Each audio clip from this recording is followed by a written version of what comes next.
माझ्याकडे काही नाही साहेब. 2 लाख रुपये खर्च केला सगळे. अहिल्यानगरच्या पारनेर तालुक्यातील ढवळपुरी परिसरामध्ये काल गारपीट झालेली आहे आणि या गारपीटीमुळे मोठ्या प्रमाणामध्ये पिकांचं नुकसान झालंय. सध्या मी एका टरबुजाच्या वाडीमध्ये आहे. या ठिकाणी जर बघितलं तर टरबुजांना मोठ्या प्रमाणामध्ये भेगा ज्या आहेत तर त्या या गारपीटीमुळे पडल्याचं आपल्याला पाहायला मिळतं. या परिसरामध्ये गहू असेल, त्याचबरोबर टरबूज असेल आणि इतरही कांदा पिकांचं जे आहे मोठ्या प्रमाणामध्ये नुकसान झाल्याचं पाहायला मिळत आहे. शेतकरी प्रचंड हवालदिल झालेला आहे, कारण काल मोठ्या प्रमाणामध्ये या भागामध्ये पाऊस झालेला होता. काही शेतकरी आपल्या सोबत आहेत, त्यांच्याशी आपण बोलणार आहोत. हा टरबुजाची वाडी आहे. कधी नेमकं ही गारपीट झाली होती, किती नुकसान झालं? काल 4-4:30च्या सुमारास गारपीट झाले चांगल्या प्रकारे आणि चांगल्या प्रकारे या ठिकाणी नुकसान झालेलं आहे. आणि तुमचं किती टरबूज होतं, किती नुकसान झालं, काय मागणी असणार आता? माझं या ठिकाणी 2 एकर कलिंगड आहे आणि ह्या ठिकाणी जवळजवळ 2.5 लाख रुपये ह्या ठिकाणी खर्च झालेला आहे. आणि खर्चाचे भरून निघू शकत नाही.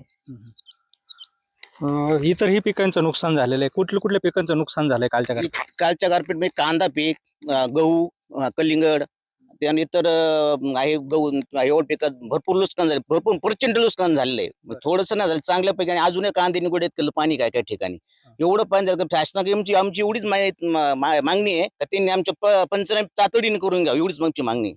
आणि पंचनामे आमदार सरकारला मदत करावी अशी इच्छा आहे. इतरही शेतकरी आहेत, त्यांच्याशी आपण खरं तर बोलणार आहोत. काल कधी हा पाऊस सुरू झालेला होता आणि किती नुकसान झालं, कुठल्या पिकांचं नुकसान झालंय? काल साधारण 4-4:30च्या दरम्यान वादळी वाऱ्यासह प्रचंड प्रमाणात गारपीट म्हणजे गारांचं प्रमाण साधारण लिंबू आणि लिंबापेक्षा मोठ्या गारा असल्या कारणानं आमच्या शेतातील माझ्याकडे काही नाही साहेब. 2 लाख रुपये खर्च केला सगळे.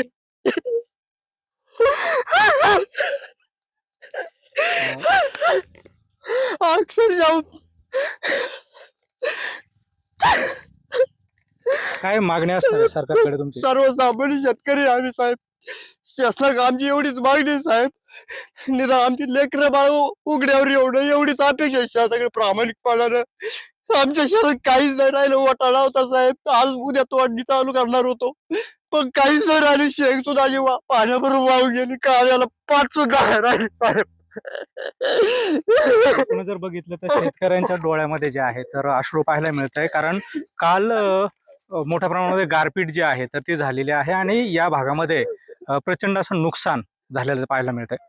कॅमेरा पर्सन प्रसाद सुनील भोंगळे, एबीपी माझा, अहिल्यानगर. एबीपी माझा, उघडा डोळे बघा नीट.